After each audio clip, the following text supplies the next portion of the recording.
The North Central boys basketball team started the season with high hopes at the beginning of the season. As practice started, team chemistry and unity started to build. The season's highest point total was achieved in the first game as the Falcons rolled over Woden Crystal Lake 91-74. John Lawson had a season high with 34 points.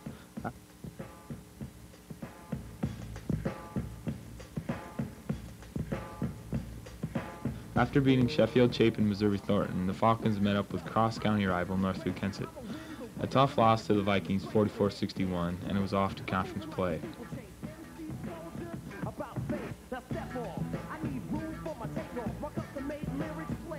First on this schedule was Rockwell-Swelldale. Rockwell, who had reached the Final Four in the tournaments the previous year, had 4 returning starters. Although the Falcons played well, they went down 57-79.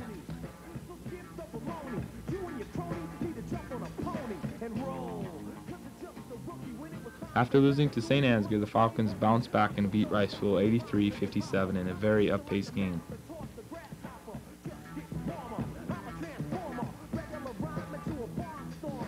The winning streak didn't last long as NC was thumped by Rockford 46-66. Falcons proceeded to beat Greene, Nashua, and North Springs before they met up with Rockwell again. This time it was different. Instead of 57-79, it was 57-77. The Falcon D had improved by a bucket.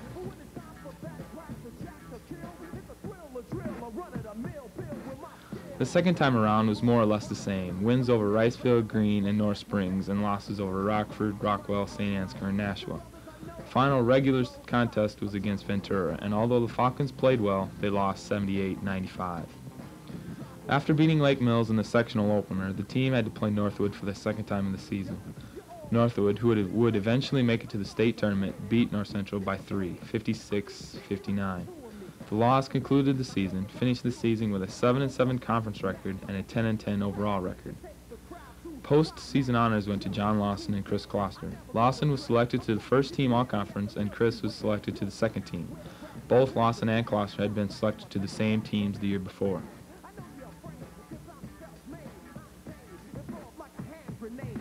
Leading the team in scoring and rebounding was Lawson, who averaged 19.5 points per game and 12.9 rebounds per game. Lawson, who finished number 1 in scoring in the conference, tied with Andy Brower of St. Ansgar. Corey Haugen led the team in assists and three-point goals with 93 assists and 33 trays. Chris Kloster was tops in free throw percentage and steals with a 74.4 accuracy from the free throw line and 38 steals on the year. This year's captains were Chris Kloster and Willie Veal.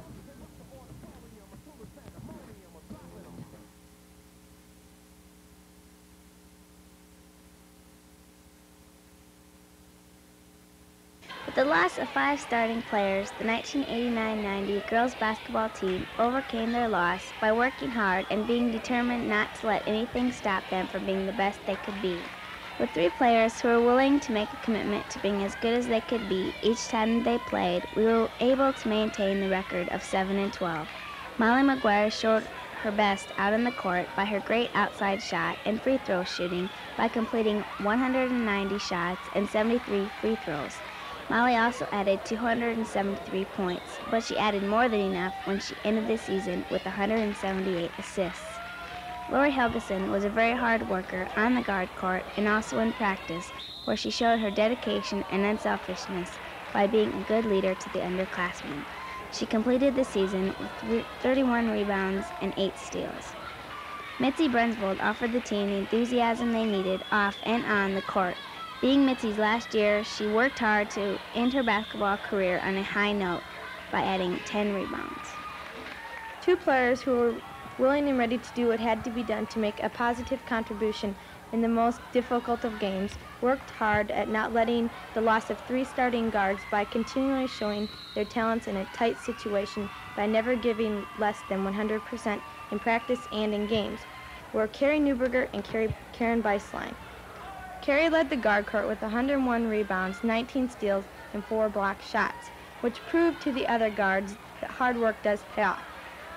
Karen, another example, led the guard court with 9 block shots. She also rebounded 56 shots. Holly Jennings and Christy Overson competed in each game as though there is nothing they will ever do that will be more important. Holly a returning starter with 627 points and 39 free throws, made her first team all-conference member. Holly was also elected co-captain as they say, a towering tree always stands out from the rest. Christie, who ended the season with 34 rebounds, 8 steals, helped make the team the success that they were by hustling and giving that little extra. Last but certainly not least, Mickey Haley and Amy Dannon wanted more than anything to be their team the very best that it could be. Amy Dannon, all-conference honorable mention and co-captain, gave more than 100% in each and every game. Playing as a guard her junior year, switching Amy to forward court added the extra punch needed to become a success. With 20 steals, 330 total points, 62 rebounds, 125 assists, and 36 free throws, Amy became a leader and a well-respected upperclassman. Mickey Haley, who had 85 rebounds, 2 block shots, and 39 steals, proved that good things could come in small packages. With her quickness and enthusiasm, she kept the team positive even when things weren't looking their brightest. But every team has those players who had everything they got to help the team through the season. These players were outstanding in their special way.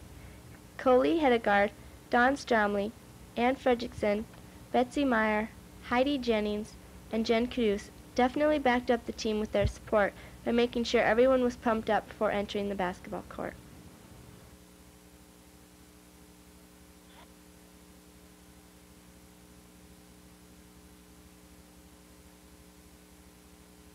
The 1989-90 Falcon wrestling season can be viewed as an experience-building year for the Falcons.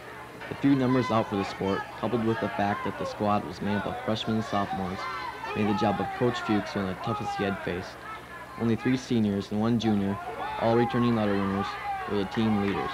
Many freshmen had to fill the empty varsity spots, leaving the team very weak in many weights and having no one to fill the upper weights. This did not stop the determination of Coach Fuchs and assistant Scoob and Swampet as they prepared the young team the best they could. The season got underway, beginning with the Falcon invite at Manly.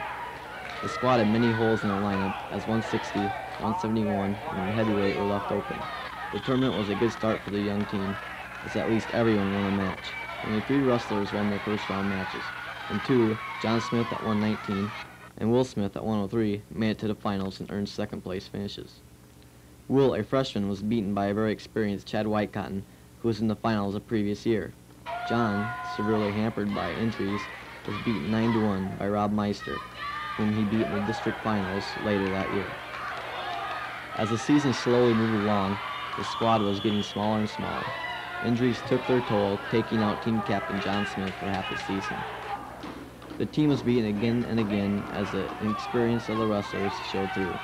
Coach Fuchs did not let this get to the team, as he designated to everyone to reach for individual goals.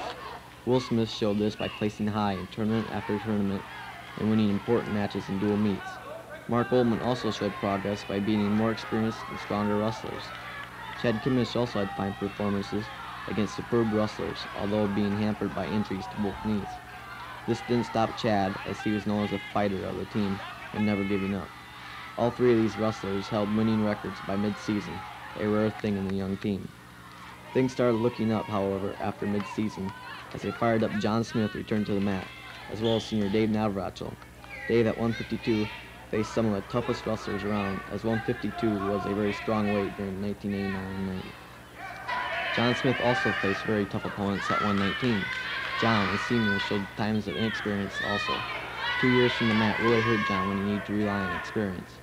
But John merited outstanding victories after mid-season.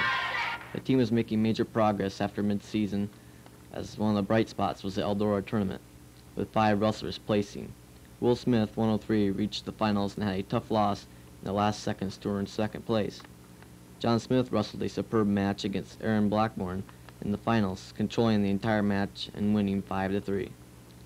Jamie Wire at 112 merited a 3rd place finish after losing his first match to Mark Kavars, whom he had pinned earlier in the season. Scott Rigg at 152 also won 3rd place. Scott won 2 matches after losing his first match by 1 point. Mark Oltman, heavyweight, lost a tough match to a senior and then won 2 more to get 3rd. Soon after the Eldora tourney, the wrestlers won their first and only meet of the season against North Iowa. This was an impressive victory as the young Falcons won all but one of the matches.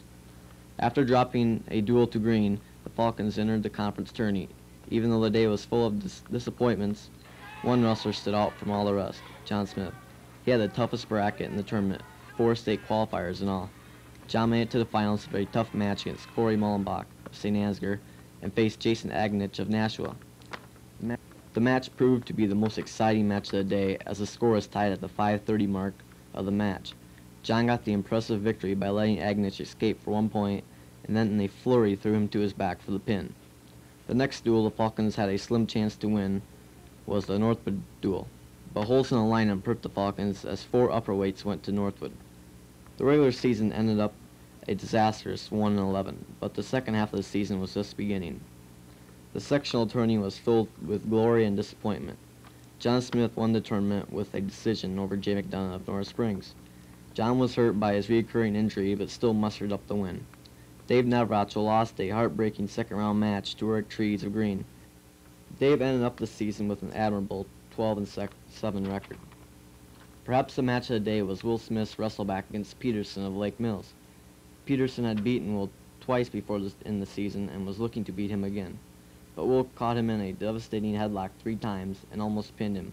Will won an exciting match 11-4 and merited a second-place finish in the sectional tournament. A week later, Will and John traveled to Norris Springs again for the districts. Will, facing tough competition, lost both matches, but he still ended up his brilliant freshman season with a 20-14 record. John, still hampered by his injury, faced a mean Rob Meister in the finals. This was one of John's most exciting matches of his career.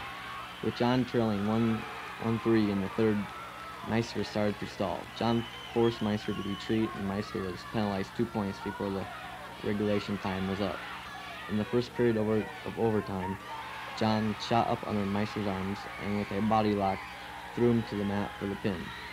John went to state with a sectional and title championships under his belt. At the state meet, John won 2 matches, 9-7 against Clay Hall of Anita and a technical fall over John Fuchs. Then he faced a real tough opponent, Fresh. He won this match by a hair, 8-7. In the finals, John faced a big Kevin Hogan, returning state champ. In the second period, John and Hogan exchanged a flurry of moves, with John having Hogan on his back for a second. But then in an instant, Hogan rolled through and pinned John. John is to be commended for his second-place finish at the state tourney.